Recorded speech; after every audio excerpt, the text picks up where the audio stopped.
Hello दोस्तों, नमस्कार। आपके अपने YouTube चैनल MMC समीम में आपका स्वागत है। दोस्तों, जैसा कि आपको मालूम है कि 7 जुलाई 2024 को आपका CTET का एग्ज़ाम होने वाला है और वो CTET का एग्ज़ाम 2 पारियों में होगा, पेपर फर्स्ट और पेपर 2। तो दोस्तों देखिए, उससे रिलेटेड मैं आपके लिए लेकर आया हूँ परीक्षा देने से पहले महत्वपूर्ण जानकारी जो आप सभी को पता होना बहुत ज़रूरी है। तो CTET परीक्षा देने से पहले निम्नलिखित जानकारी का होना बहुत ही आवश्यक है। देखिए, सबसे पहले हमें परीक्षा का पैटर्न, वैसे आप इतने दिन से पढ़ रहे हैं, परीक्षा का पैटर्न आपको पता होगा, फिर भी आप एक बार फिर से देख लीजिए कि परीक्षा का पैटर्न क्या है। जैसे प्रश्नों की संख्या कितनी है, कितने कितने नंबरों के वो कितने नंबर होंगे, टोटल कितने मार्क्स हैं, और समय अवधि सहित परीक्षा संचालन को समझें, संरचना को समझें। मतलब कितने बजे से कितने बजे तक एग्ज़ाम होने वाला है, कितने अंक के कितने सवाल आने वाले हैं, और हम उनको किस तरह से करेंगे, और क्रम भी आपको सेट करना है। मतलब कौन सा टॉपिक आपको पहले करना है, मतलब कौन सा सेक्शन आपको पहले करना है। इस तरह से आपको परीक्षा का पैटर्न समझना है परीक्षा से पहले। दूसरी बात यह है कि पाठ्यक्रम को भी समझना चाहिए। परीक्षा में शामिल विषय और विषयों को से खुद को परिचित करें। मुझे आशा है कि इन सारी चीज़ों से आप परिचित हो गए होंगे कि कौन कौन से सब्जेक्ट किस तरह से आ रहे हैं। हमने तृतीय भाषा यानी कि सेकंड जो लैंग्वेज वो क्या ली है फर्स्ट लेवल के लिए, और जो सेकंड पेपर उसमें हमने क्या क्या कौन कौन से सब्जेक्ट आने वाले हैं, ये सारी चीज़ें आप क्लियर कर चुके होंगे, क्योंकि आप अब लास्ट टाइम पर हैं, पूरी तैयारी के साथ हैं। अब देखिए, आप नेक्स्ट आपको क्या ध्यान रखना जरूरी है। प्रवेश पत्र, अपना प्रवेश पत्र डाउनलोड करें और प्रिंट करें, जिसमें आपका परीक्षा केंद्र, तिथि और समय हो। आपका जो एडमिट कार्ड है उसको डाउनलोड करना है और उसको देखना है कि आपका परीक्षा का केंद्र कहाँ है, उस लोकेशन को देखना है, और तिथि मतलब किस तारीख को है, वैसे 7 जुलाई को ही होने वाला है, और किस समय से किस समय के बीच में ये एग्ज़ाम हो रहा है।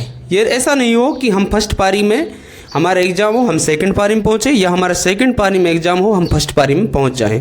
तो ये सारी चीज़ें हमें टाइम का भी ध्यान रखना बहुत ज़रूरी है। इसके बाद आता है पहचान प्रमाण।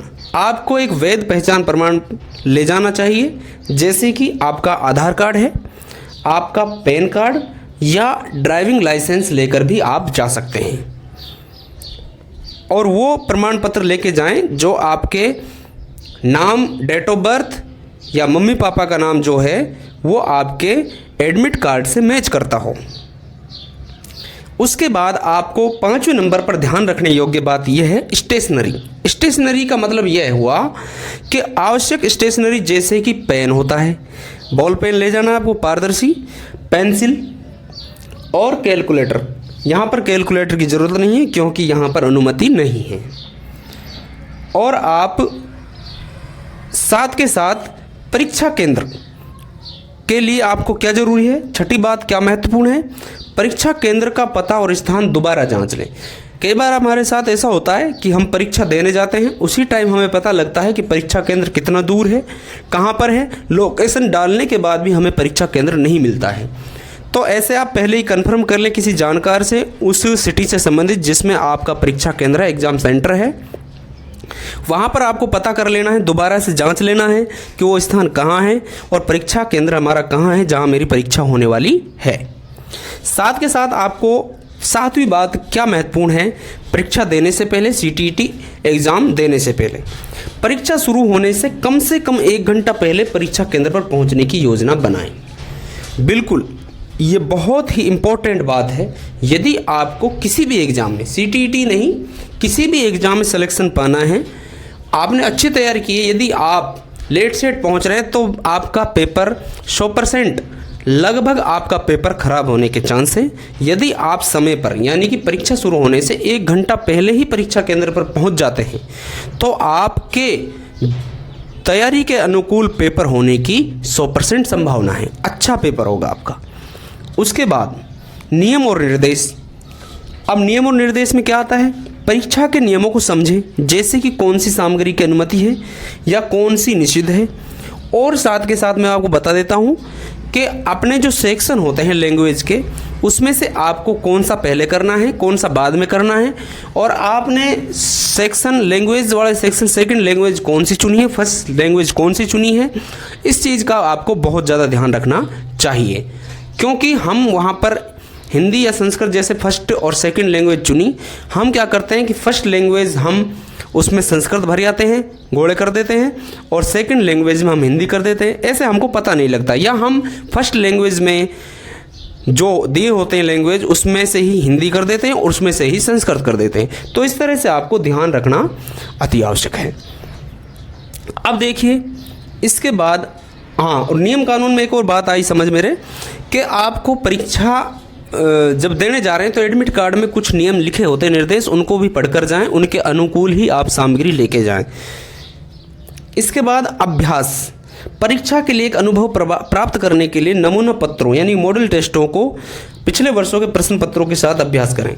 देखो आपके अभी भी 4-5 दिन हैं, तो आपने अभ्यास नहीं किया है तो अभी भी आप प्रैक्टिस सेट ले सकते हैं, नहीं लाए हैं तो, और मॉडल पेपर के साथ और पिछले पेपरों को भी देखते हुए आप अभ्यास कर सकते हैं, प्रैक्टिस कर सकते हैं। आपने सुना होगा कि प्रैक्टिस इज मैन परफेक्ट।